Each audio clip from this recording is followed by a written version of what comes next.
Hello, everyone. I'm very glad that you're here with us today. I wanted to welcome each and every single one of you to today's Academy of Marxism-Leninism. I'm really happy that you're all with us. And I thank you, Ramon, and I would like to give over the word to you. But prior to that, a bit more about the procedure. Um, Last time we've done it in a voice call. This time it will be that every time that someone wants to say something, just request speaking permissions, and you will be added to the stage as a speaker. And once you're done, you will go back to the listeners, so just we don't get overcrowded with uh, 20, 30 different opinions conflicting at the same time, so that just everything will be moderated. I hope that nobody minds this being recorded and being uploaded to YouTube. And yeah, Ramon, you can go ahead. Good day or good evening to everyone here. I am Ramon. I'm the member and leadership of the American Party of Labor, the New York City division. I'm speaking at you on a park bench in Brooklyn, New York, and it's very lovely. I'm surrounded by a public municipal housing project. So I think we all know what these are. These are like the urban. The word used to be ghetto, but they do not call it that. But that's what it is, and so. I'm surrounded by the very poverty and oppression and injustice that we are here to fight. Like these things do not exist around us. They do not exist in reality. Um, out, out of nowhere, right? History is built. History is changed. History is fluid. The logic of the dialectic is the logic of becoming. Okay, that is the first contradiction, right? So whether you are here on Thursday or not, we're going to talk about the dialectic as well, because we're all good dialecticians. All right. Even by admitting that you suck at dialectics, you're still better than all the revisionists. Right. So like when I said earlier that it doesn't matter if you have read one page or 1,000, if you have read 1,000, what good of it was it if you didn't talk to other people about it? You know how many people have read the manifesto and don't ever fucking read the last paragraph or pay attention to it? Did it not say, workers of the world unite? Did it not say you have nothing to lose but your chains? But apparently, that's just something that you read and quote at each other, and then I don't know, put it on your Instagram story or something. But I and the American Party of Labor and those who actually want to be a communist, not just a fan of communism, right? As opposed to a positivist idealist who has communist ideas in their mind but do not actually do anything with it, then I have nothing to share with you today.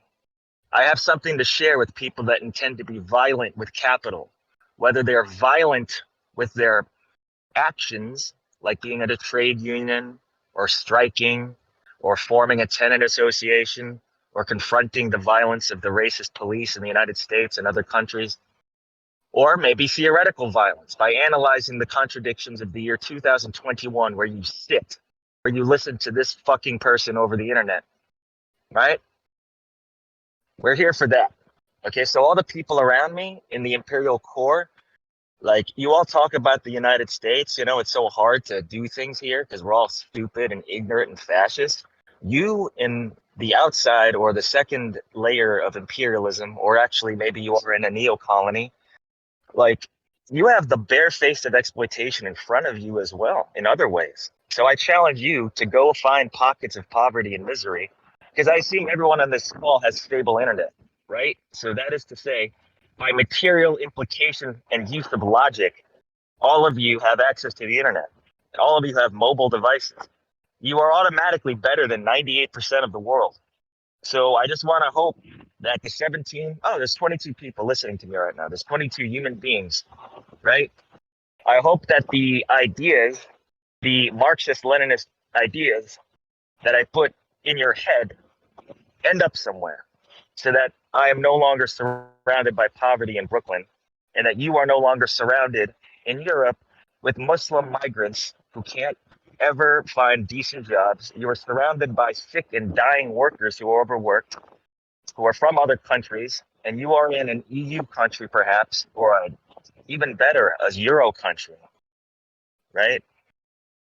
There's other ways of talking about this. So let's talk about the contradiction of being and non-being. That's the first one. And so that is the one that Hegel used to substantiate his theory of reality, right? And it is this tool, the dialectic, the logic of becoming, that everything that comes into existence begins to come out of existence, that once something enters a phase in history, because history is the consequence of time, there are no eternal truths. And so that's what during is one of 9 trillion idealists who call themselves socialists, right? But in a way, we're all durings, because During only thought about things. During believed in a theory of socialism that was not rooted in dialectical materialism. So maybe he's like everyone on this call who has been simply letting materialist ideas live inside their brain and not become material reality to a worker who doesn't know what is happening to him or her. So the beginning of all contradictions starts with 2 opposing forces, right? And now they don't, opposing does not mean antagonistic. So that is to say the working class is in contradiction with petty bourgeois, with intellectuals and peasants. We're all in a dialectical unity, contradicting each other, but not antagonistic. To be in a contradiction is to be in unity with another opposite force, right? But that doesn't not mean it need be violent. It simply means we are interacting with each other at such a high level, at such an intermingled level, that there is no clear line between where we, the working class, begin, or I believe we're all really just I believe everyone on this call is a petty bourgeois intellectual, or someone in a neo colony who has a little bit more money than someone else. That's what I think everyone on this call is. So in a way, we're in contradiction with the proletarian or the migrant worker or the lumpen proletariat, but we're not in an antagonistic contradiction.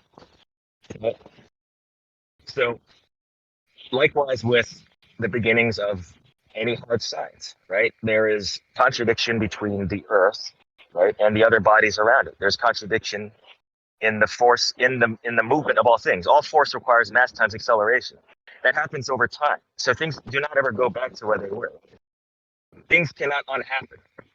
That's why we have historical materialism. It is the logic of Marxist-Leninists, and it is a logic and a method that emerges out of Hegel, who simply was very wrong in the idealistic basis, the foundation of the system of the dialectical method that he employed to explain the flow of history, because it was Hegel's great discovery that ideological forces, I remember because he was wrong, he was talking about ideological forces, but ideological forces emerge over history, ideas ascend, and each one resolves and becomes, in a new synthesis, a higher stage of freedom.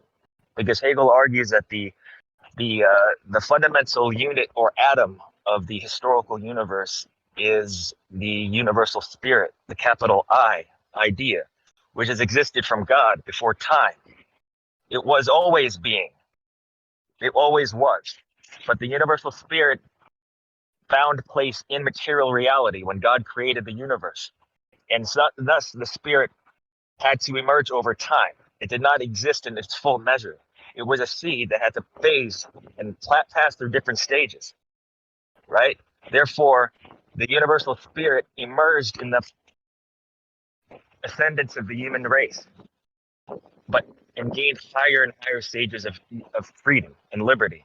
So Hegel would say that the fall of the age of slavery, the fall of the feudal slavery, of feudal aristocracy, gave rise to the bourgeois republics, and these are all higher stages of freedom and liberty, and that's true. I mean, even Marx says that the capital mode of production is far more efficient and produces far more wealth for far more people than any other mode of production. So Hegel simply has it on a wrong footing, and his own theory of historical change, his own philosophy, met its negation in the form of Karl Marx and Friedrich Engels in the development of historical materialism, which is a complete inversion of Hegel. So even by his own terms, in his conception of history, in the Hegelian idealistic conception of history, his own negation right, of pre-existing philosophy, right? His own negation of classical philosophy, which is Aristotelian. There are eternal truths, and his Hegel's conception of natural philosophy or biology or the hard sciences, it dovetails exactly and perfectly, if he was having the right materialist basis, with Darwin's theory of evolution, of natural selection of the species. There are no fixed species either. There are no fixed, and likewise, when you come to Marx, who inverts it, there are no fixed laws of human society. There are simply successive stages, one giving rise to the other. But as it gives rise to the other, there are elements of the previous stage that are preserved and embedded in the new stage, the new evolution, the new phase. So, for example, there's classes that persist through time, and there's ideologies that persist through time. There's the ideology of racism and chauvinism that has persisted in human species for several thousand years.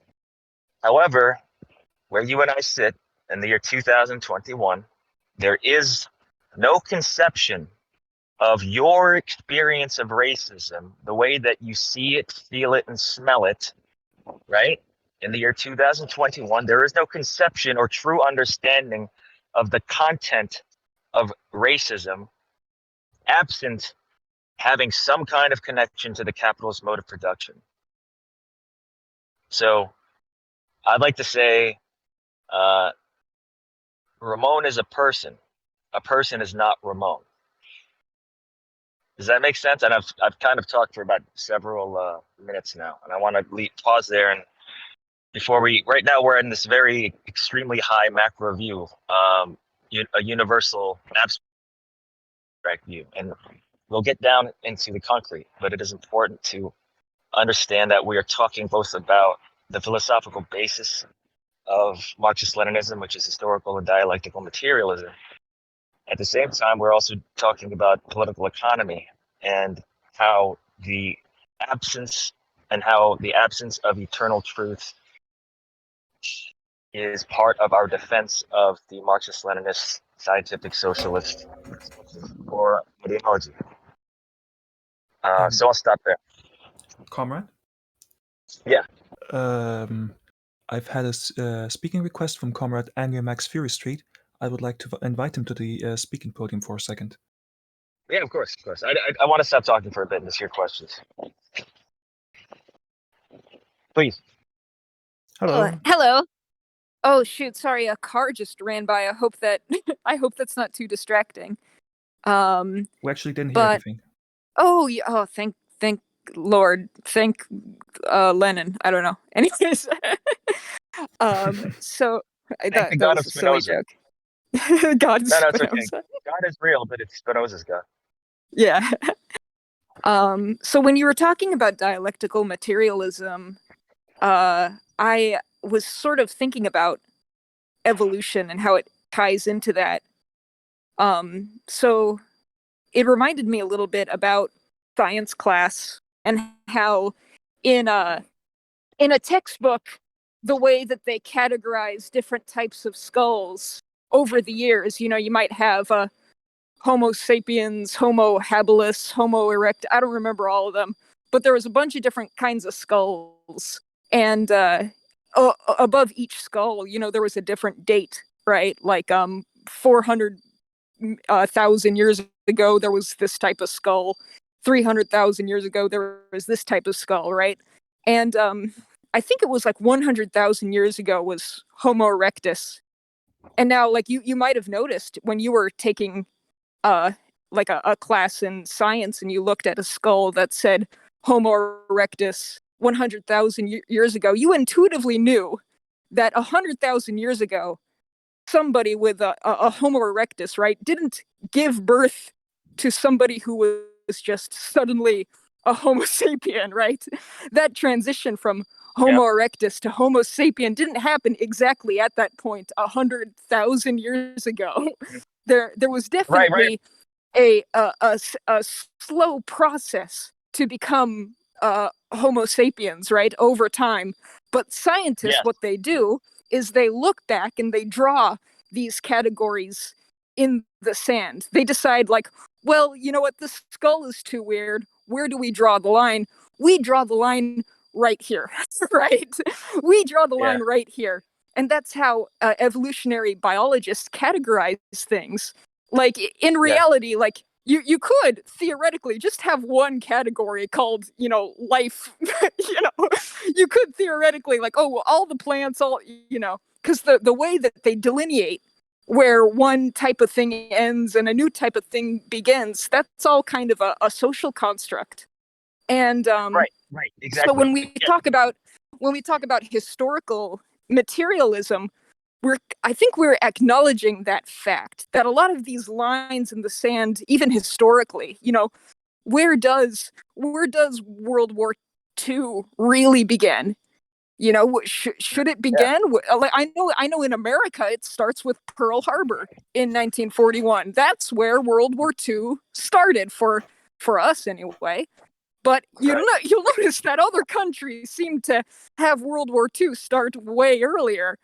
Gotcha, You know? gotcha. Yeah. That's a good point. And so the truth is, history is a continuous stream. And that's how I think of the dialectic in terms of history, is that it is a motion all going, you know, and expanding, and it's got entropy, you know, it's a burst, you know, it's not this clear cut thing where there's these categories like how you know, you and I learned in history class, like, you know, from this period to this period was. So I'll cut off. I wanted to. Yeah. Excuse me. Go ahead. I think I was rambling anyway. Yeah, it's fine. But we can pull a couple of, you know, really nice points out of there that you raised, which is that has to do with what we're talking about when, as human history and modes of production as well as ideological phases moves, like I said, as it evolves in the dialectical movement, elements are preserved, just like elements are preserved in human evolution, where we have the gallbladder and the appendix. They're completely unnecessary, but they're still there. They will never go, apparently.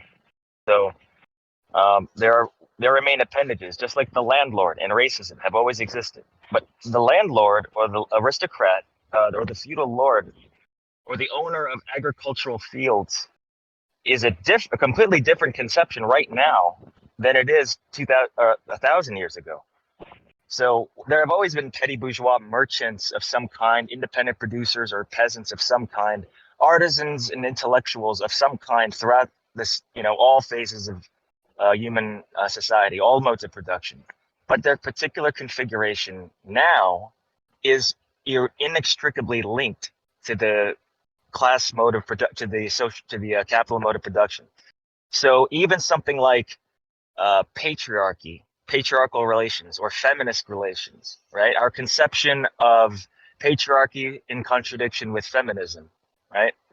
Like, there is no vision of the patriarchal exploitation of women, right? There's no vision of it without it being capital, without it being informed by the working class and being informed by forces of commodification, sometimes of the woman, sometimes simply of poor working conditions, all of which are impossible without proletarians.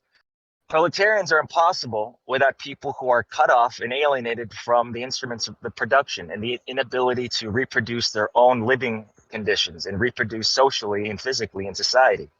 They cannot move forward without a roof over their heads, clothes over their body, and food in their stomach, all of which have been expropriated from what used to be a peasantry class, that used to be the toilers, and they used to be the exploited, right? So peasants still exist.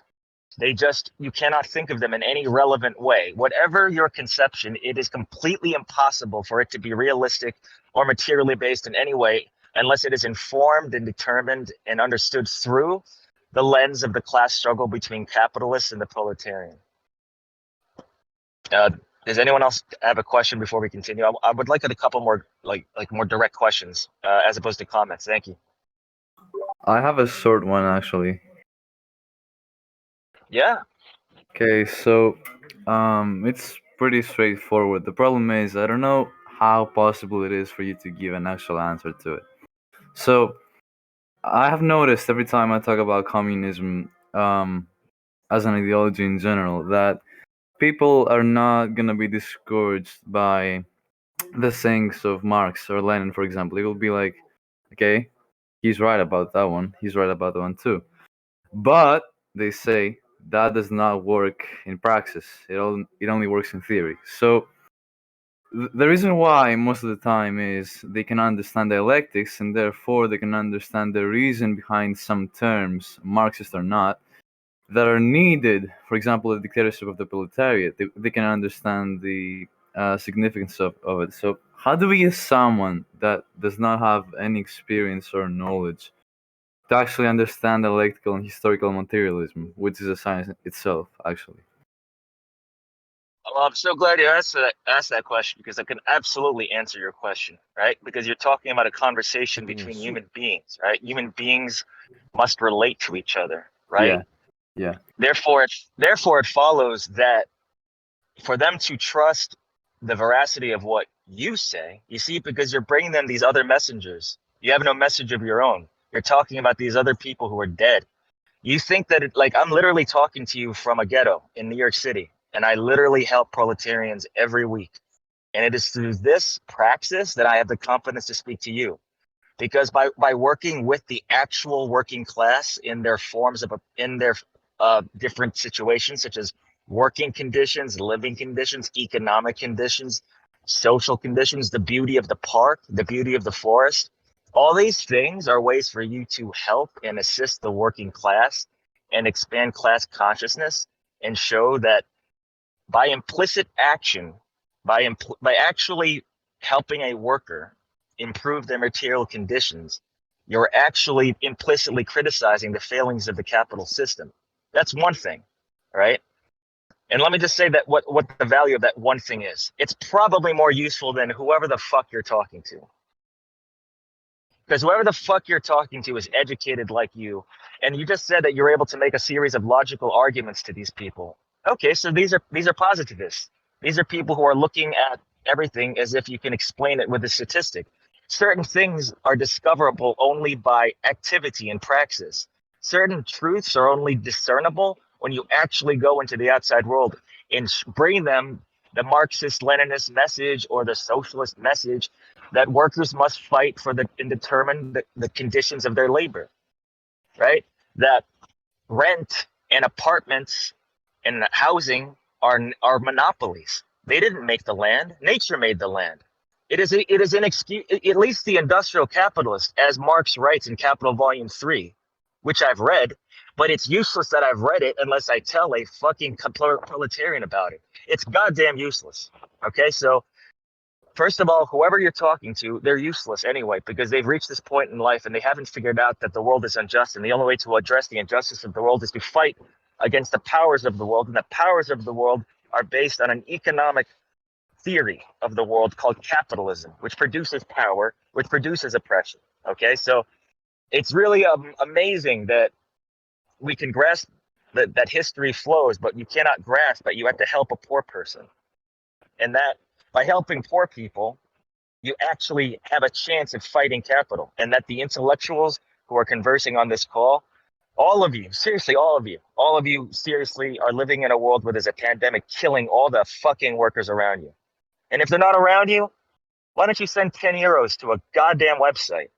Oh, is that too liberal? Is that liberal? Is that liberal to give money? Of course not. Is it liberal to fucking give money to a liberal charity or a liberal bourgeois politician who will reduce taxes on the poor and raise taxes on the wealthy? I voted for the mayor of New York. I voted for the social democrat. Why? Because the police of New York are racist. They fucking beat and kill black people. Are you black? Do you know what it is like to be black in New York City? It is not good to be black in New York City. So yes, I vote for bourgeois, petty bourgeois, social democratic politicians, and I give money to them. I give money to the Catholic charities. Am I Catholic? No, I'm not Catholic. I'm atheist. Does that answer your question? I believe so, yeah. Practice. They're useless. Even I'm useless. You know, I could die today. But but it would have been useless because I only talked to other intellectuals. You know, Karl Marx could have just sat in a room with his fucking books. You know that, right? You know that, right? He published theory by analyzing the contradictions, because he was theoretically useful. If you can't be practically useful in the streets like me, then at least fucking write an analysis of German tenant associations. Where's our Balkan friends? There's no fucking problem in the Balkans? Really? Really? They don't have access to the vaccine. What are you doing about it? What about the Pakistanis in London? What about the Bangladeshis in London? The ones who clean all the fucking tables and the toilets. What do you do for them? What do you do for them? Is it because the Labour Party helps them that you don't want to work with the Labour Party? Is that it? Is it too disgusting to work with the Social Democrats, my friends? Is that too hard for you? So now, I'm giving you reality, right? This is our struggle as communists. We have to fight the capitalists. We fight them with ideology. We fight them with theory. We don't fight them with stupid ideas. If the idea was good, we would have won by now, right? Tell me, someone answer that. If the idea was that clear.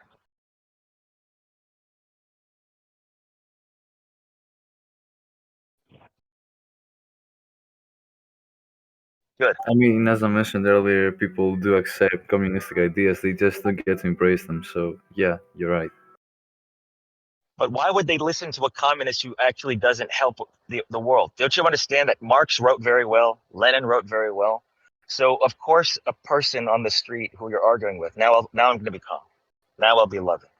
A person who you're arguing with, like a student or your father who is more, liberal, they'll say, well, I like what you're saying. I've never seen a personal example of it. And then you can say, well, this is what little we can do. But the system is so powerful. It is so corrupt. It is so totally destructive, and propaganda,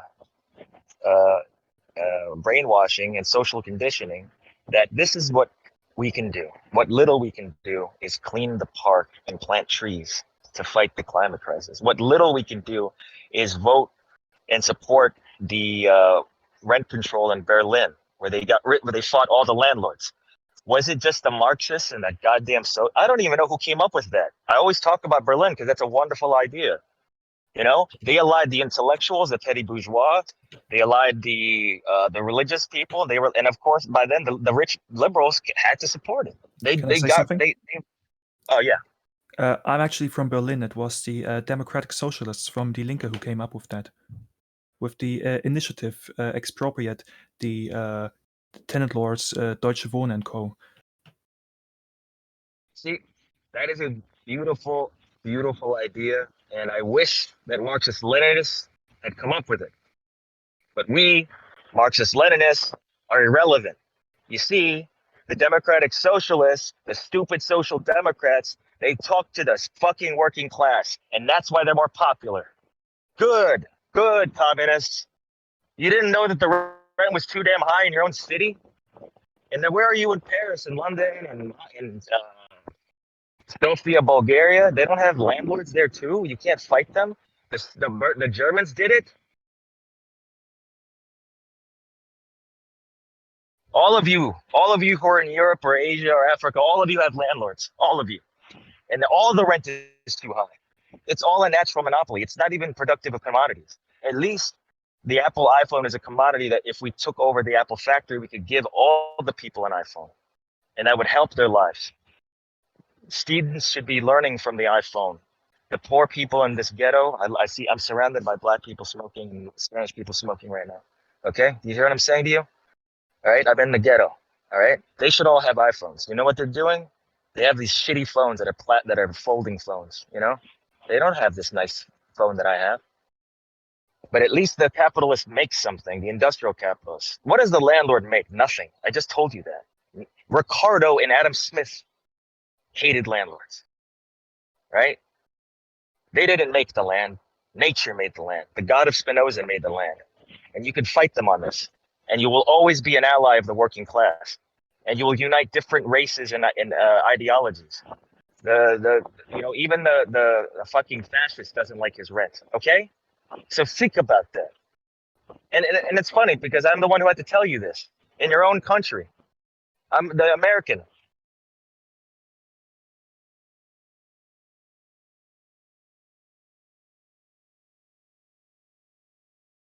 All right. Does anyone have any other questions before we go into the theory of force by During? I don't have a question, but I'm hearing you speak publicly for the first time since I wasn't able to attend on the first day, and I think I speak for literally everyone here if I say that the way that you portray things, the way that you tell us that we should interact with the working class, it's amazing. I'm so impressed with you. I would have never imagined that someone talking on the internet on Discord could actually reach me so deep in my heart. I really feel like it's my necessity to go outside and to fight for the migrant workers. Actually, Marxist-Leninists from Turkey, actually from Emek Partisi, organized a confederation of democratic labor unions called DIDIF, and at least from what I could have, from what I have found, they have over 30,000 members in Germany, and they're fighting actively for workers' rights. So it's interesting to see how closely with the working class actual real Marxist-Leninists interact. And I've wanted to thank you for those words. Really, we can continue.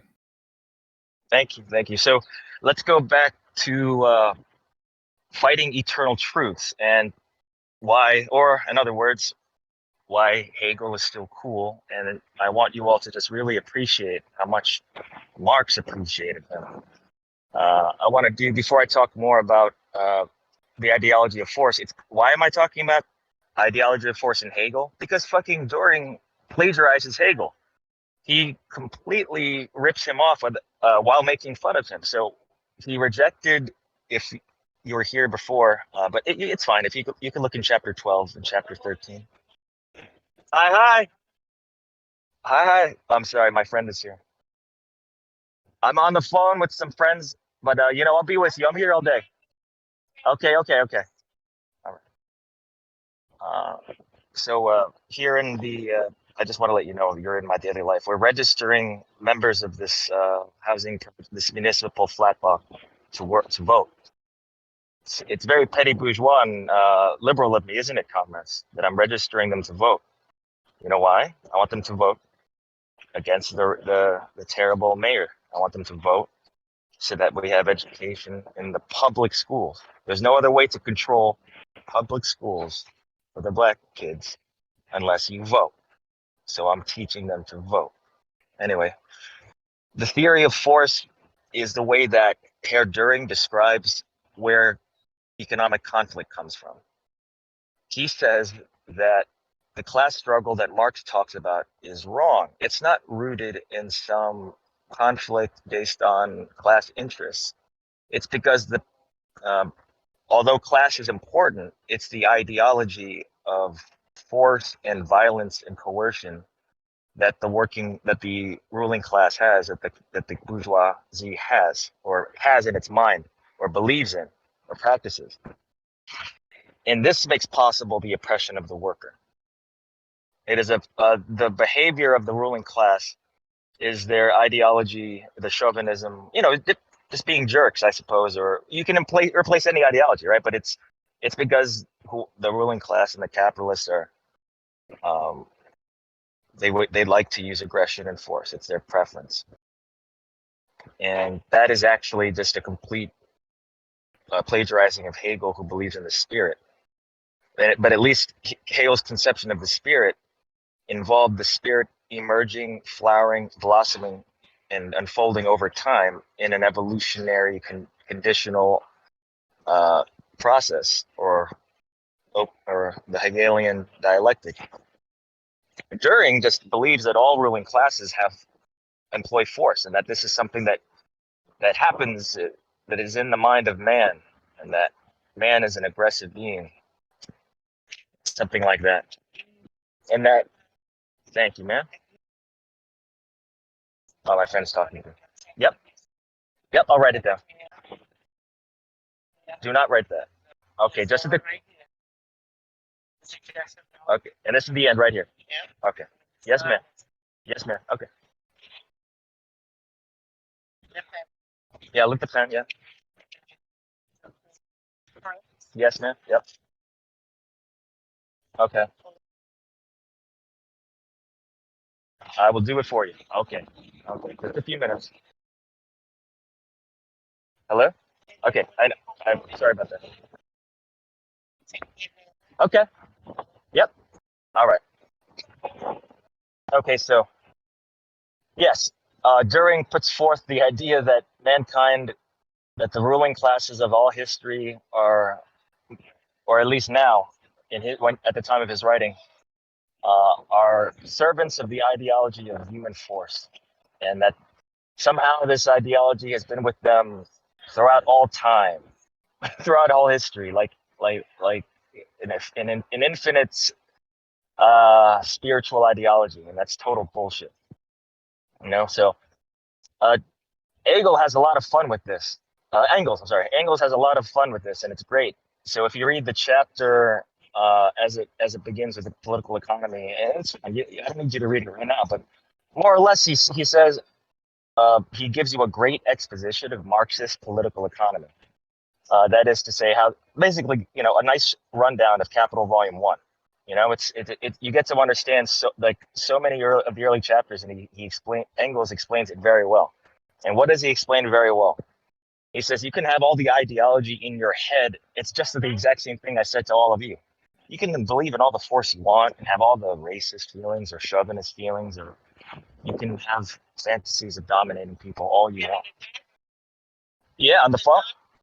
Oh yeah, yes ma'am. Yes, I'm gonna do it. I got you. I'm being asked to fill my paperwork while I'm talking. It's okay. I got this. So you can have all the force in your mind or all the hatred in your mind, but if you do not have an advanced stage of technological, industrial, capitalist development, you cannot field the modern army.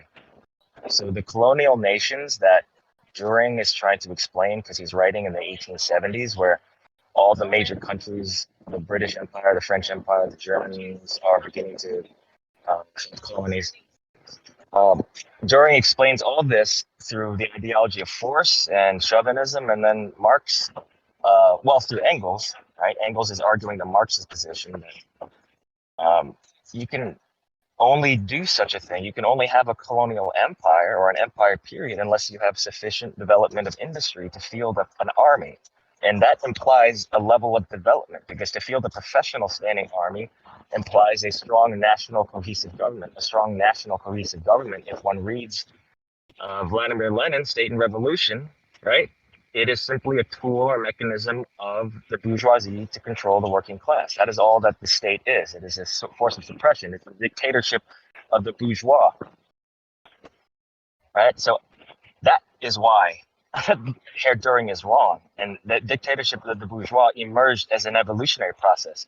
They did not always exist throughout all time, throughout all history. They just showed up, comrades, right? They showed up. They emerged.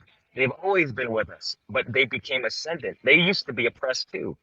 The merchants and petty bourgeois and the bourgeoisie, they were always around, just like the landlords have always been around, right? Don't you see that we are now at a stage where formerly oppressed become the oppressors, and that happens as a result of economic warfare that is not rooted in one person's idea of force and one person's idea of non-force, but one person's ownership of the means of production and the other person's submission and subordination to the owner of the means of production.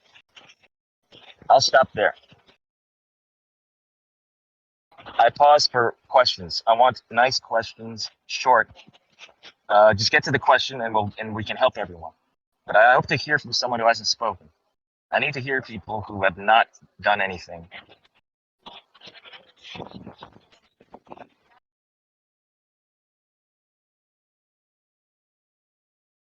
Can anyone please raise? Yeah, Max. Hello. Sorry that this is my second time speaking, but I did have a question about voting. I guess it's sort of difficult. Oh, can you hear me okay? Hello? Yes, please ask. Yes, of course. Please ask your question. Yeah. So I always hear about sort of like push Biden left, push all these people left, and that if we vote enough, maybe we can get plans done. But it's I can understand theoretically, but it seems like a lot of the social democrats don't end up keeping their half of the I got you. I promises know when this. they get a excuse me. Yeah. I don't mean to interrupt. I would interrupt the male, not just females. I just want to get to you. I know where that's going. So the answer to that is, of course, I'm going to vote in both city elections and the national elections, and I would advise all Marxist-Leninists to do so, but only in the realization that it's just not going to do anything structural, that the system will not change, but we can improve near-term economic conditions, and that's fine. Why is that so evil to say that you support lower rent? That's popular. Are you against something popular amongst the masses? You use popular struggle as a way of getting inside the popular movements, and then you stand out from it, and then you lead them away from liberals. But they're with the liberals and social democrats now, the working class is, and the ones who are still there. And then, of course, there's the unorganized, unrecruited masses. I'm not saying ignore them. We can fight in all forms. There's different forms of the same struggle, right? As much as we can despise the national government, right? The national governments of our countries still are a good but not perfect mechanism to redistribute capitalist wealth that was taken from us wrongly to begin with. So it's our money. So when we say like we want lower taxes or lower VAT or lower prices for tuition for university, for academy, right? It's because it's our money. They took it from you. They took it from your father. They took it from your father's business or your own work, your own labor as a proletarian. They took it from you. So why don't you take it back? So of course I'm going to vote for a politician, a bourgeois politician, but I also don't believe that he's going to save us. Hello? Can you hear me? Yeah. So I have a question on voting too, right? Comrade, I think Ramon wasn't done yet. Oh, sorry. I'm sorry. Yeah. But so I'm simply saying that we simply just do not be naive about the practical final consequences of your voting or asking other people to vote. I just simply hope you're not asking them only to vote. That's all. I hope you ask them to help the migrant worker. I hope you ask them to help with COVID-19. I hope you ask them for money to send to someone who actually helps people. Money is good, people. Engels sent money to Marx. You all don't understand this, right? Like, Marx didn't have money, so his friend had money and gave him money. Isn't that nice? Isn't that good? Like, we've mystified actually being human beings with each other. That's why we fail. We fail because we don't actually be nice to people. I'm sorry, but it's very simple. We ain't nice to people. We're not nice to people. Yeah, I mean, I'm talking to Park and agreeing with me. Yeah. Yeah, all right, so I got a wonderful old lady to smile and wave, and she says that we got to be nice to people. See? All right, comrade. David.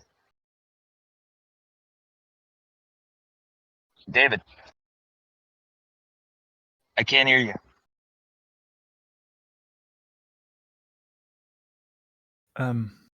Yeah, comrade. Sorry, his connection just dropped. Sorry, I had the problems with something is wrong with Discord on my side. I'm sorry. Yeah, my question was based.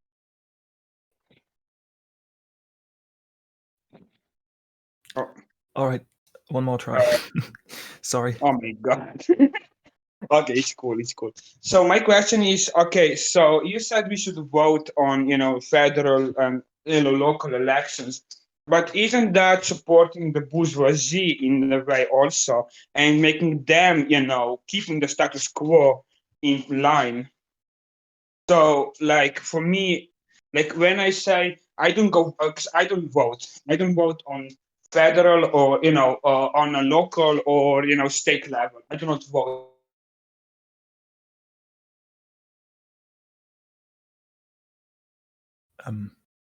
David? Yeah, I know what his question is, but he keeps disappearing. So I kind of tell he says, but I'm not too sure. All right. Do you want to answer the question already, or do you want to skip suppose, it? I suppose he's saying, does that not help the bourgeoisie? And I just want to answer that question. It's a very important question. I hope everyone's listening. And if you're not listening, listen now. Like, of course, voting ultimately serves the bourgeois. No kidding. It's out, right? But so does existing in the capitalist system. And so does doing nothing, right? So if you want to be very cute and say it's all connected, and like, for example, all of us are wearing Chinese sweatshop clothes. All of the things that you're wearing was made in Vietnam or Cambodia or the Philippines. I swear to God. 9 out of 10 of the things you are wearing were built by fucking Asian people. Little Asian people. Okay? So do you want to be bourgeois about that? You want to talk about helping the bourgeois? We're helping the bourgeois. So excuse me if I don't care that voting for a social democrat helps the bourgeois, because you already help them. You buy everything for them. You make all your clothes. You pick all your fruit. You cut your own hair. Do you do anything for yourself, man? Do you do anything on your own? Is anything on your body something that you made? No? Did you pick all your you hunt the chicken? You shot the deer? No, you didn't work for any of that. Your mommy bought that for you. All right. So of course we're all complicit in this system. All right. That's so obvious, man. No kidding. No kidding. No kidding. Next question. You know that phrase in American? You know that phrase in American, right? It's called no kidding. Yes, ma'am. All right. I got I'm gonna ask 2 for a comrade and then my own. But the comrade's first question is from Kollontai. I think that's how it's pronounced. Is Actually, yes. I was going ahead to ask it for him. Sorry, but you go. You go ahead. All right. Yes, interaction with the working class is necessary, but what if the masses are reactionary, though? What medium should the interaction take place? Through what media? I post posters and give out pamphlets in slums, etc., but these methods wouldn't beat speaking to the working class directly. One sec.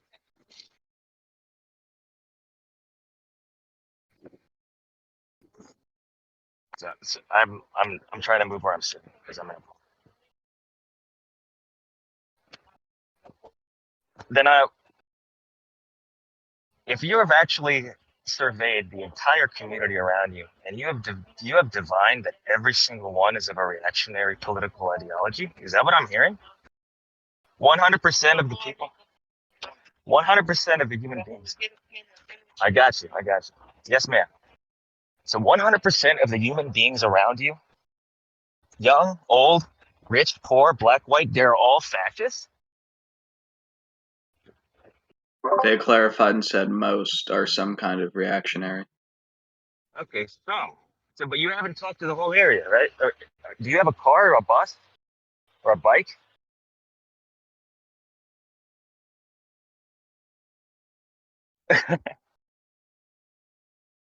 Let's talk offline. It's okay. I mean, you sound like you're in North America or the United States or Canada. It's okay. Let's just message me. Anything regarding local voting, but also fighting eternal truths in political economy. Is it clear for my friends here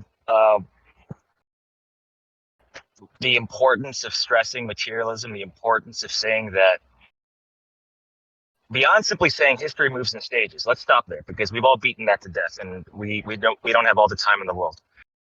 Now we can talk about the value of understanding this, right? So it's actually, once you understand that things move in stages, the next part is the most interesting part. In what way does it move? What is the tendency, the trajectory, and the characteristics and the emergent qualities, right? that evolve and that are generated, that are manifested, that arise, that develop, that explode, that are birthed, right?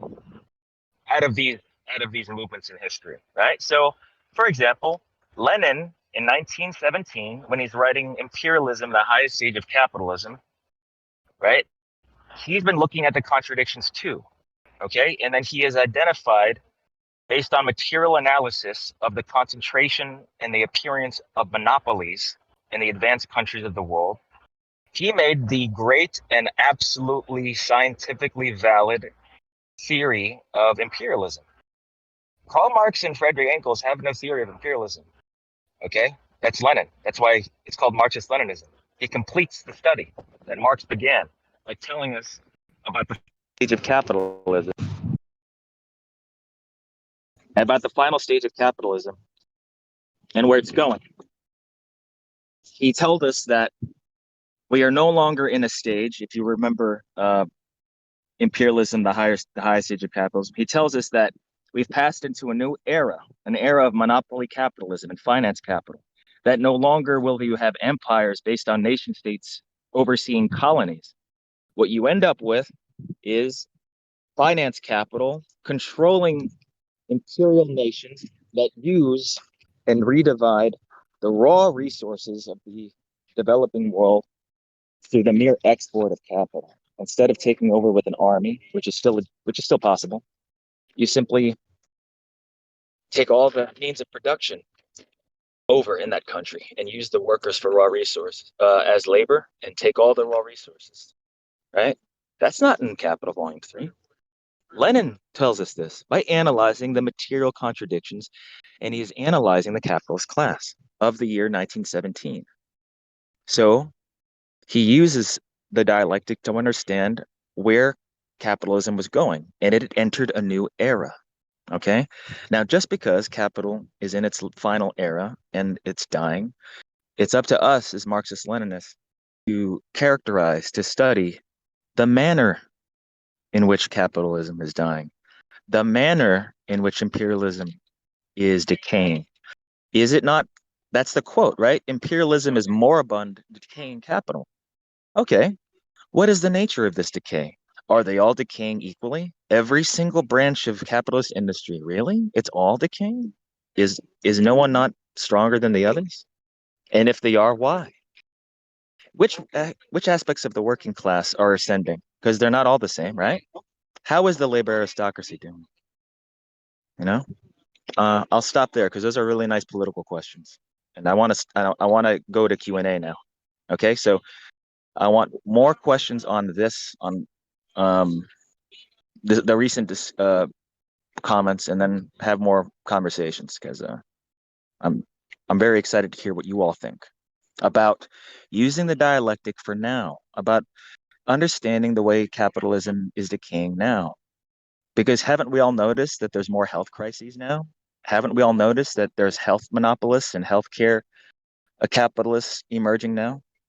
Right? Haven't we all noticed that there are climate technology, green energy capitalists now, and that the oil capitalists are dying?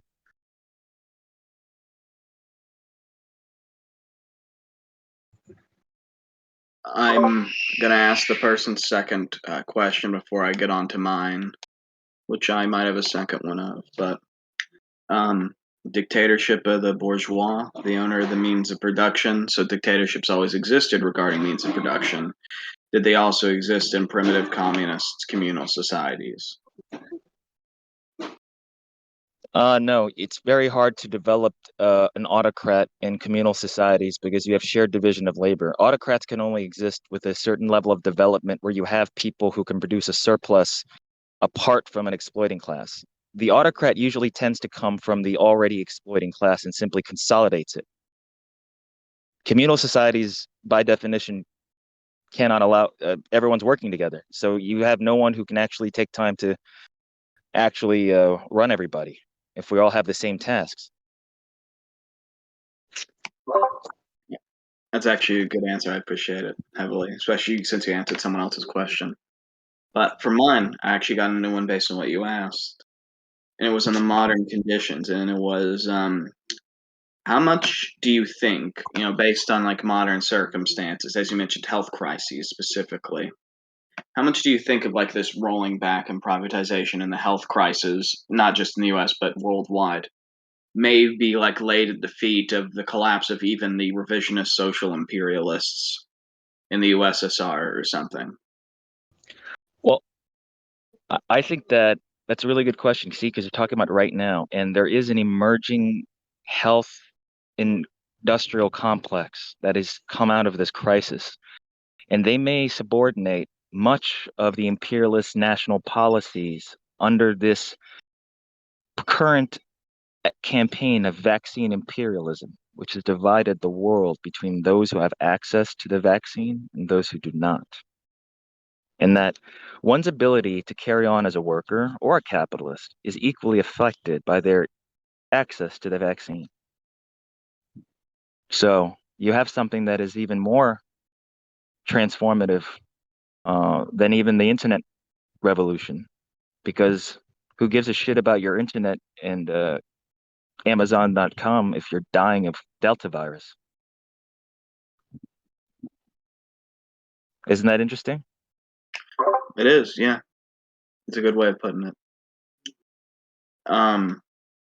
And one last question for me, because you probably have a lot of me. So it was specifically during. It was regarding his like whatever theory of forces or whatever. Could you elaborate into like what that means? Sorry for making you repeat yourself, but yeah. Oh, during in the theory of force? Yeah, like I understand it's wrong, right? I just want to Yeah. understand more the depth and crap behind it, Oh, right. Because you can have all the theory or ideology of force. You can believe that in white supremacy or colonialism or chauvinism or not, or the Third Reich. You can believe in the Third Reich, but if the Third Reich doesn't have BMW making its tanks and Mercedes making its staff cars, right? Or Fanta being the soft drink of the Third Reich, Hitler liked to drink Fanta. So there is no Third Reich. You cannot carry out Mein Kampf, which was a book and an ideology, unless you have a very good industrial industry that can actually implement the final solution. Because the final solution, once again, you can want to kill all the Jews and gypsies, homosexuals, and communists, but unless you have an integrated railway system, which is based on the production of vast amounts of steel and vast working class. And the working class, of course, has to be organized in factories. Factories have to be in cities. Cities entail the decline of the farm. You want me to keep going? I'll keep No, going. I think I get it a lot better now, and I appreciate that you spend your time answering my question. Thank you, comrade. Yeah. Look, we can have all the ideas we want, all right? But if you do not have the material conditions sufficient to generate such ideology, right? Because we're not Hegelians, we're materialists, right? You can't even, once again, you can't practice your ideology of force or Aryan supremacy unless you have really good workforce. Let's put it that way. An educated workforce, which entails public education, which entail you get me, all these things require such advanced complex economic development. And we all know only capitalism can produce high level economic development. And then that's why you have the German Third Reich. It was the greatest capitalist industrialist program ever that I know of. They almost took over the whole Europe and almost defeated the Soviets. It took the united opposition of the entire world to defeat the Third Reich. That's peak production. They fought a war on two fronts and still killed they bled the Soviets 27 million.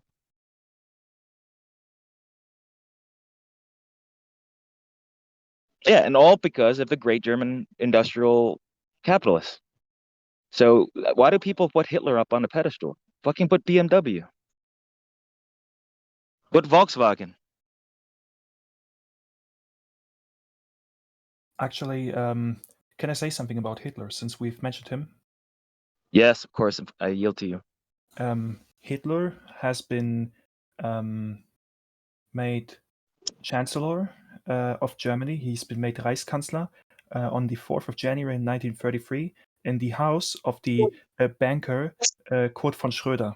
Among them were many industrial capitalists, which sat with the banker to discuss the period of Hitler's rule over Germany. So essentially, he's been declared Chancellor of Germany in a meeting in the house of a banker in a meeting with industrial capitalists like Paul Reusch, Gustav Krupp von Bohlen und Halbach, and Albert Vögler, among other people. So essentially, Hitler met with industrial capitalists to discuss what is to be done in his period of rule. So I just wanted to add that. My friends, I also want to confer also the role of the United States in helping the rise of the Third Reich. The oil that the Wehrmacht put in their gas tanks, the gasoline, was from American oil that they continued to purchase, that the United States continued to sell, and U.S. steel, which the United States continued to sell, right? U.S.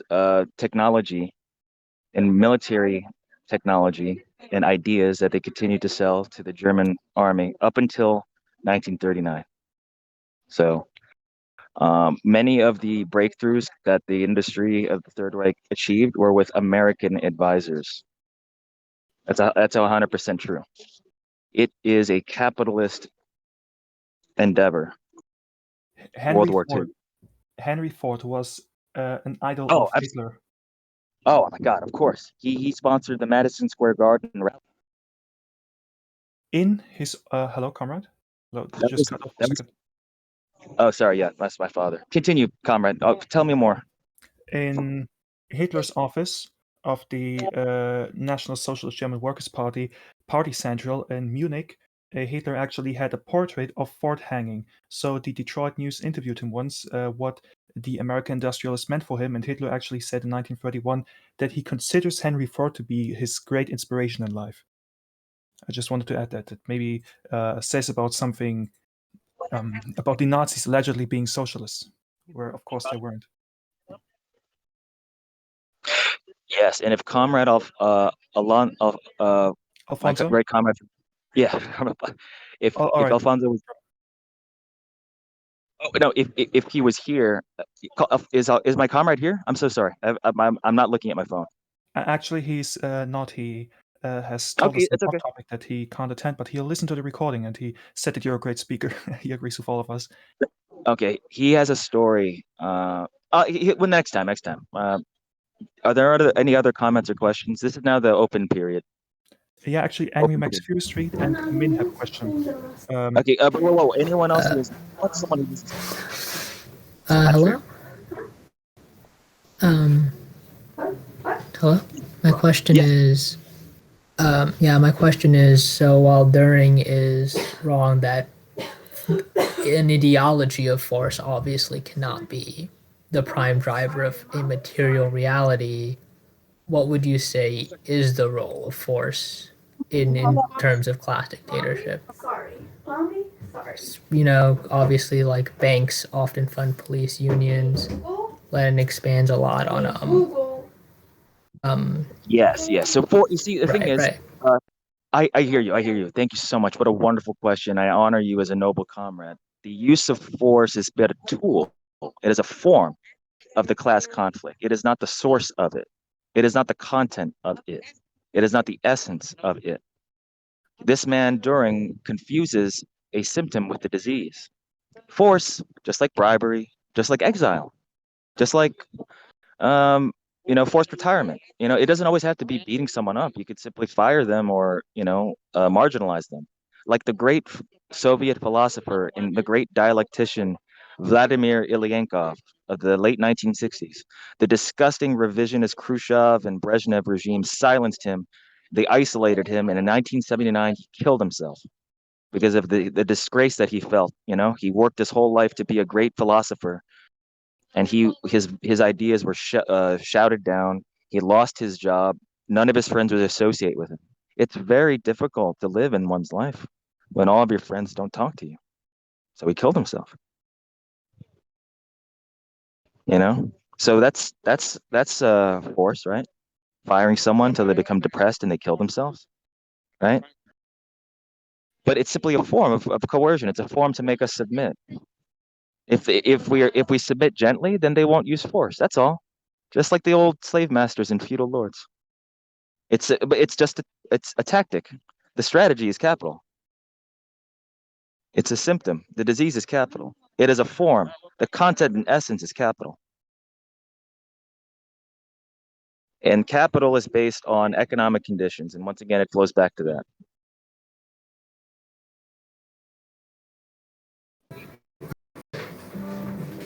Right, but capitalism is not the only class society that has existed in history, and past societies, although obviously different economic conditions, force took different forms. So how would you say from a historical perspective, like in general, do you have What a is the perspective historical? on how force has been used in terms of I mean, historically materialism beyond capitalism? What my speculation of different forms of force that can be visited upon the working class in a new evolution of capital, I would assume that as that the depth by starving people of a vaccine is a pretty damn good use of force to make people submit to capitalist rule. I think that if you don't give the vaccine to Indian workers the way they don't give the vaccine, the way the United States does not give the vaccine to the Indians, is exactly what we're talking about when we're talking about force. The future of the world may hinge on the development and procurement and distribution of life-saving medicines. The property of those medicines belongs to the capitalist class. They can dominate and enslave whole new countries and markets with the use of the vaccine. So that's a new form of force. No one ever thought about that. They could also starve us of electricity because the climate crisis will force us to electrify everything. The oil business is going down. Everything will be electric or solar. They could just cut off electricity to your house or your whole community if you strike. If you fight the worker, the owner, the government. If you fight the landlord, they'll just take away all your electricity, take away your food. Before they simply didn't let you work. You know, if you were a trade union, they blackballed you. They blacklisted you, right? If you were a member of a union, you couldn't be hired.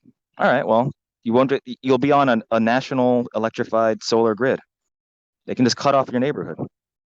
You can't do anything. Everything's electric. You can't do anything. No hot water, no internet, no air, no heating. You'll freeze to death. So you don't need to murder anyone. Just cut off their heating. They'll get sick. They'll get pneumonia and die. Or throw them on the street. Throw them on the street because their rent is too they can't pay their rent, right? On the street, they'll get pneumonia and die. Problem solved. This is another dead homeless person, right?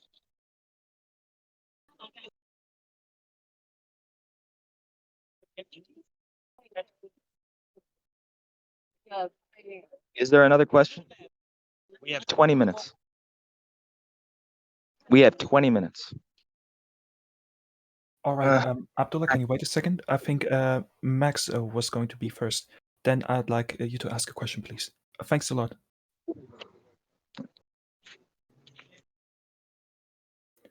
Angry Max Fear Street, hello.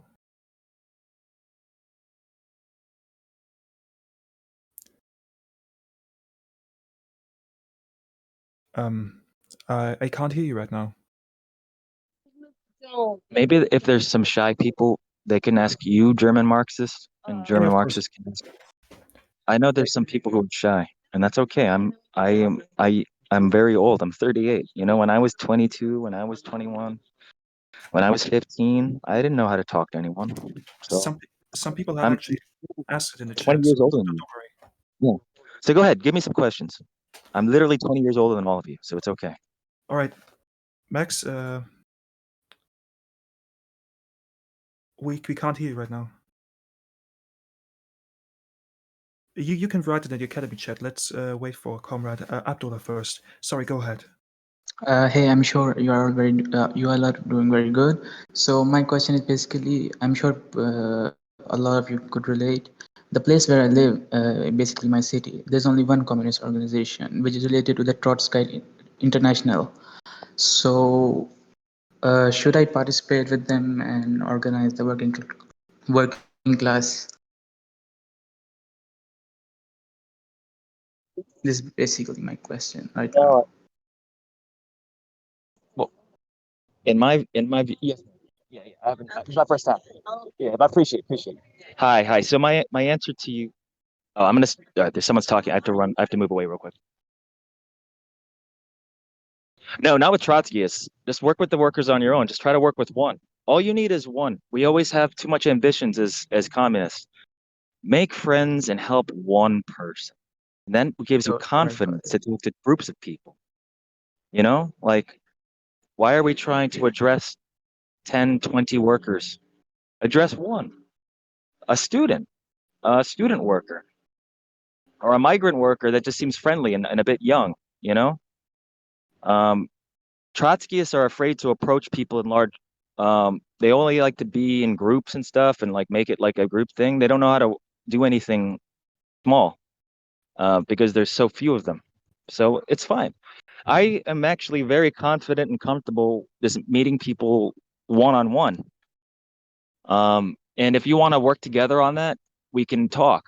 You know, we're going to do more practical organizing academy sessions because we have to be very good on that, and I'm an expert at that.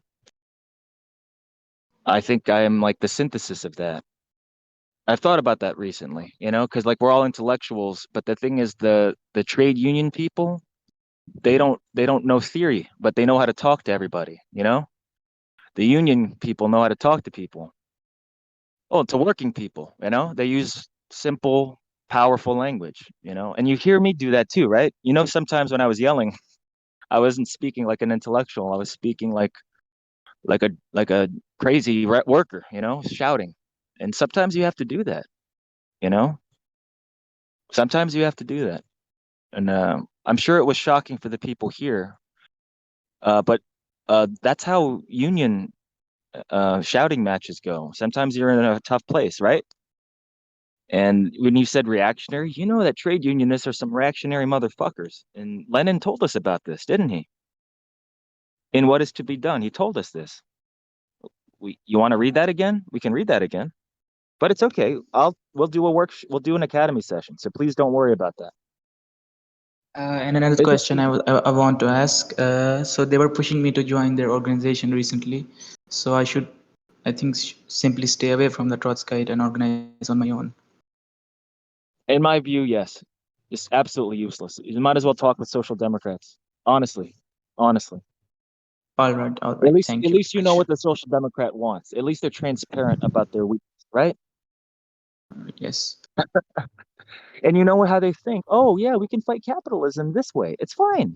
I like to manipulate social democrats. I like them to think that I'm one of them. That's another thing, my friends.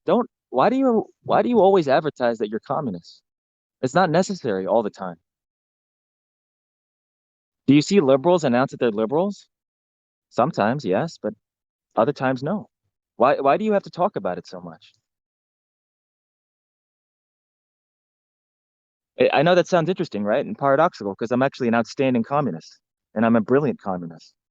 But I'm useless if I talk to people about communism as the first thing, the first time they saw me in their life with all the propaganda against communism. You're actually going to go up to a worker and say that you're a fucking communist. You know what they say in New York? Get the fuck out of here. Seriously. Seriously, learn how to read a room. Do you know that phrase, that slang in American, read a room? Is that popular in other countries? Read a room? Yeah, I'm hearing it for the first time. It sounds good though, right? Yes. Yes, ma'am. I'm gonna assign your yellow form. Thank you, ma'am. I'm just waiting for my form submission. I have to sign a document, and then I can finally be private.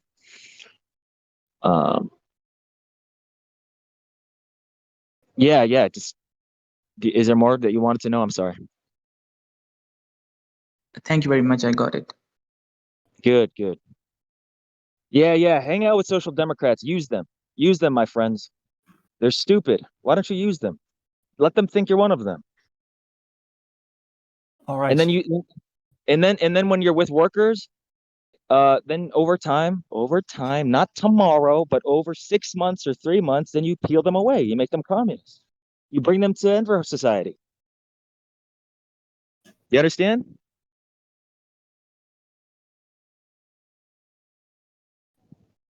Comrade, there was another question by Comrade Angry Max Fury Street. What do you think about the anti-vax ideas among a portion of the working class, considering that in a sense this is a symptom of people not trusting the bourgeoisie? I've been asked to ask a question for another user. Yeah, go ahead. More. Just get them all. Ask them all, and that way I'll just attack. Then you just remind me. So what's the next one besides that? Besides the anti-vax, I understand that. So we've got. Hold on. What is this a question? Yeah. Hold on. Oh no, actually, that's not a question. That was the only question that has been asked.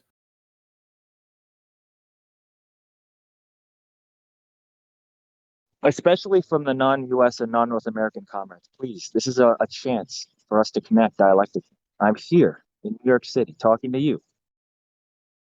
My American comrades and North American I can talk to them anytime I want. I'm rarely talking to you, so I'm literally in the Imperial Core.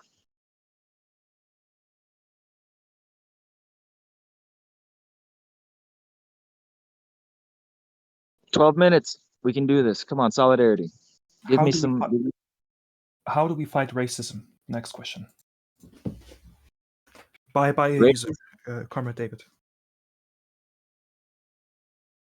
Right. Obviously, it is so important to fight the racism and racial hatred and chauvinism that exists, that is forced upon us in the working class. And the way that we fight racism, right? Because although it is an ideology that is made perfect and manifest and material by the economic system, right? Because racism actually has been commodified. The hatred of the black and the dark skin has been commodified. There has arisen as a process of the capitalist system and the way that capitalism commodifies all ideologies, and by its nature produces poverty. Remember, the capitalist logic, by its nature, it produces wealth on one side, but by its existential necessity, must produce poverty. So racism has a very easy doorway into a position of supremacy, right? So, like I said, you can have a racist ideology in your mind, right? But the way that it becomes systemic and actually leads to poverty on one side and wealth on the other is made possible only through this theory of surplus value. You cannot, unless you have exploitation of the worker, there's no way to actually racially oppress people because we're all nominally equal. Right? Under bourgeois legal systems, you have the right to express yourself, but you don't have the right to work. The right to work is determined by the bourgeois. And if the bourgeois happen to all be of a certain race and a certain preference, then by virtue of their ownership of the means of production, they can hire whomever they like because that is their right as the owners of property. Right? And thus it follows that when you create a racialized proletariat that is where the most poor, not all the poor, but most of the most pathetic, disgusting poor happen to be of darker skin. Okay. If that is the case, then the way that we fight racism is by going amongst the workers who are the most oppressed, who are treated this way because they're of a different race. Because they're automatically radicalized. You see, the exploitation and the hatred is so barefaced. They know they have no economic rights, right? What the bourgeois, liberal, and social democrat and doesn't realize is they think they have rights. They just simply have the right to express themselves. That's it, and the right to vote in elections. That's it. But they don't have a right to eat. And so we're going to take advantage of that because socialism believes that in peace, land, and bread. We believe in popular things. Okay, I never knew that high rent was popular. I never knew that expensive medicine was popular. I never knew that $20, well, €20 just for like a little bit of good fruit, good vegetables, good quality meat that is not filled with toxins. 20, 30, €40. Okay, $50, $60 in American. Okay, that's bullshit. No one can afford that. Who is a working class person here? No one can afford that shit. Like meat is expensive for people, for dark people. It is. So like these are things that we can use to fight racism, feed the hungry, because people who are dark skinned and poor generally are hungry, and they're also sick because of COVID. So you can fight racism by getting masks, hand sanitizer, and sharing vaccine resources such as the mobile vaccines and the polyclinics. You can give them all this information as best you can. We also are workers. We also are not God. We are not powerful all the way. Sometimes all you can do is share a flyer. Sometimes all you can do is post something, but uh, you can't limit it to that. You have to actually look someone in the eye. I can't express how different things become when you've looked someone in the eye. Okay? Marx did. Lenin did. Do you understand that Lenin gives all those speeches wearing a suit for the most part? Have we all noticed that he's wearing a three-piece suit? Can someone validate my comment? In the Petersburg speeches, he's wearing a suit, right or wrong?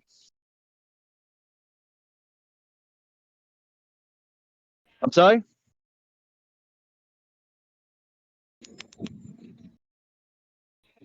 All right, I'm just going to say this. So Vladimir Lenin often wore a suit and a tie when he was addressing workers. He was not afraid of his status as basically petty bourgeois, right?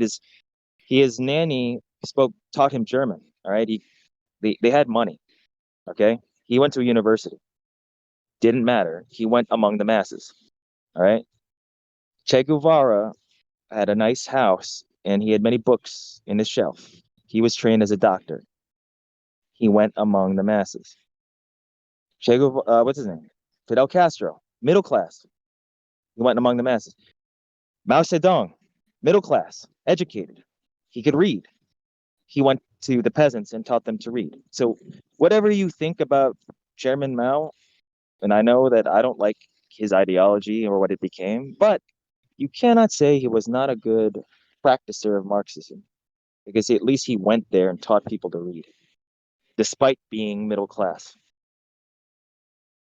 So when we talk about fighting racism and fighting poverty and fighting all these things, there's ways of doing it. And we have examples of it from people with far more wealth than us. Frederick Engels was a millionaire. Why are we still talking? Like it's almost comical that we struggle talking to workers when this fucking person had nice clothes and he smelled good. Workers stink back then. They fucking smelled like shit and they looked like shit and they had their clothes smeared in shit because they can't get off the shop floor, so they shit in their pants and it comes out of their shoe. So their shoes smelled like shit and they walk in their disgusting unpaved roads. And there's Friedrich Engels in Manchester talking to the workers, and he writes that book, The Conditions of the Working Class in England, right? He wrote a book on it, right? Why don't you write a book? If you're afraid of the workers or you're afraid of going where the ghettos are, why don't you just take their fucking picture with their permission? Like, just say you're with a group, say you're an artist, and take a fucking picture and say, this is poverty. You can obscure their face, but just show their fucking dirty hands and their dirty pants and their dirty feet. Why don't you just do that and make that a work of socialist art? Like why? Why not do something else?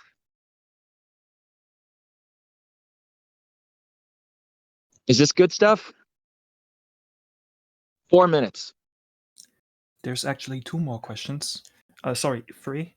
I'm going to ask the first one by Comrade El Faku.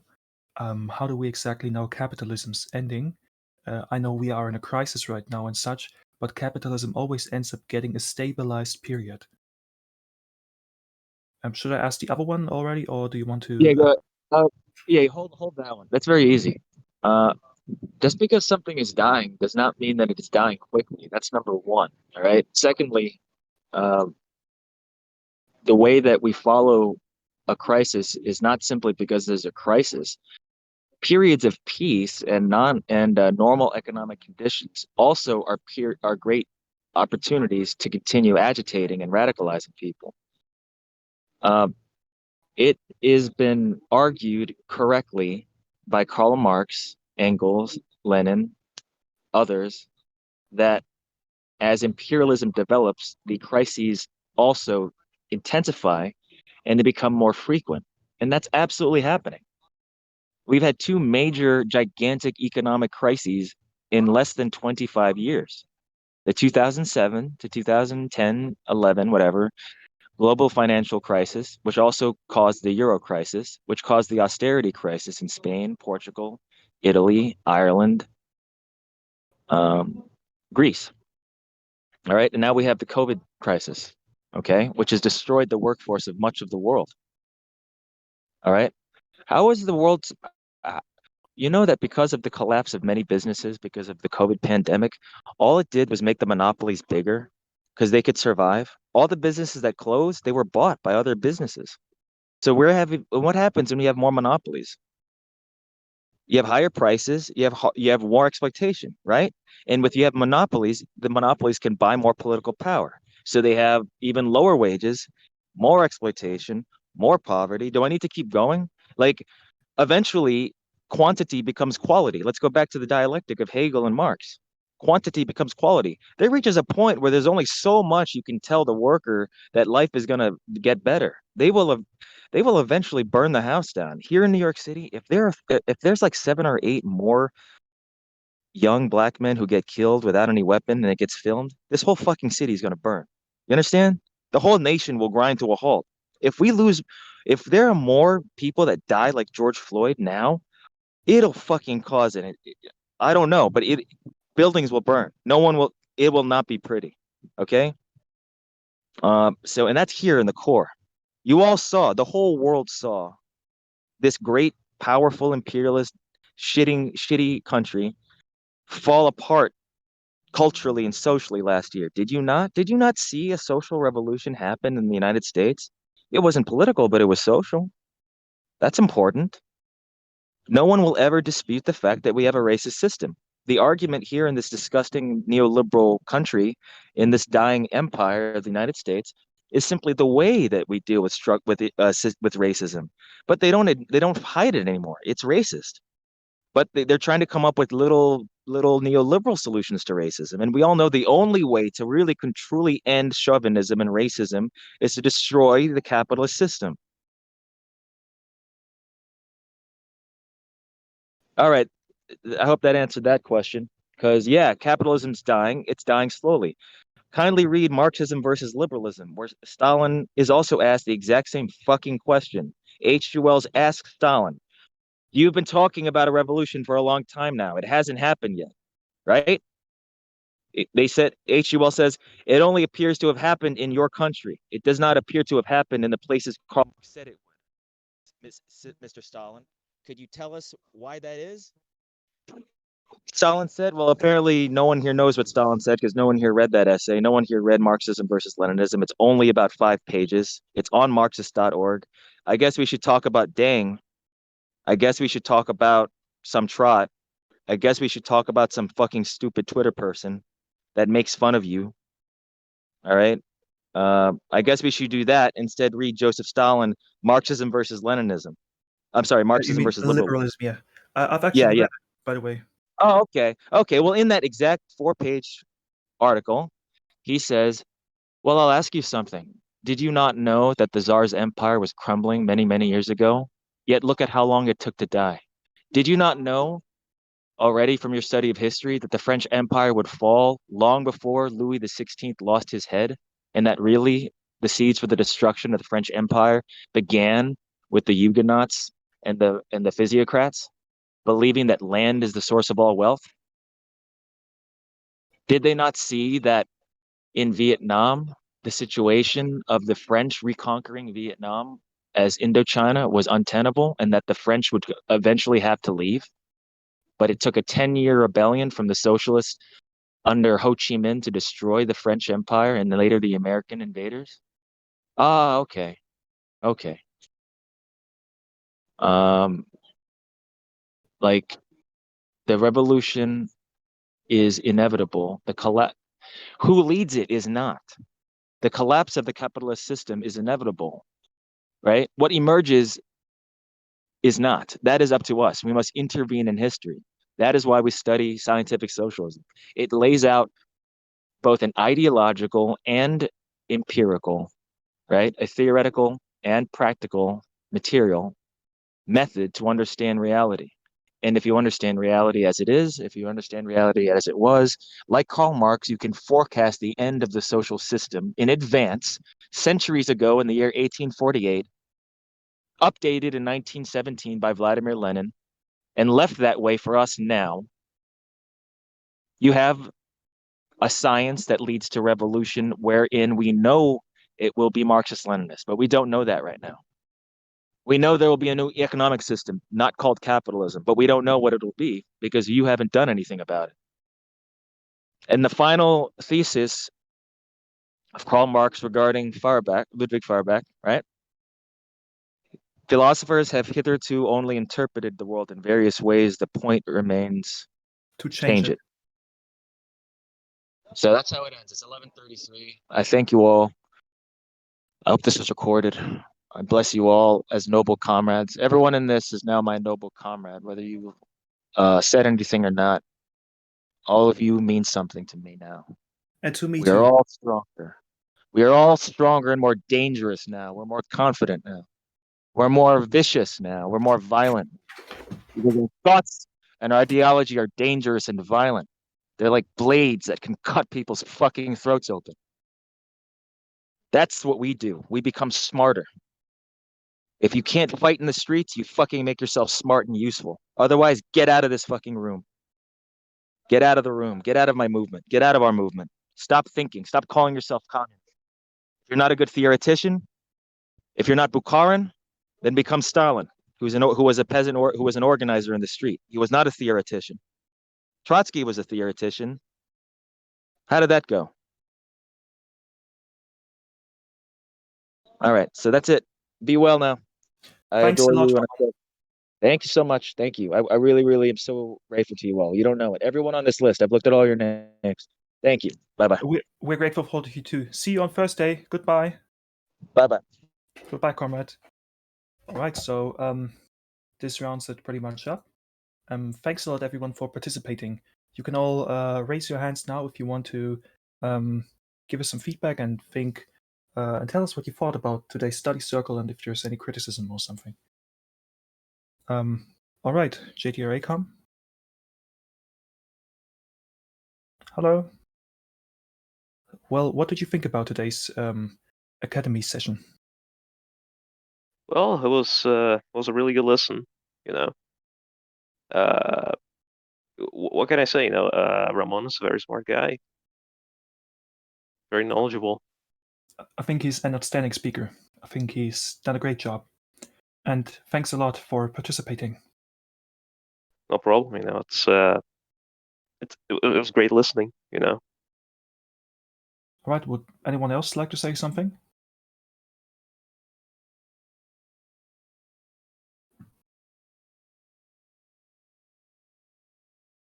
All right. So, yeah, that's been it.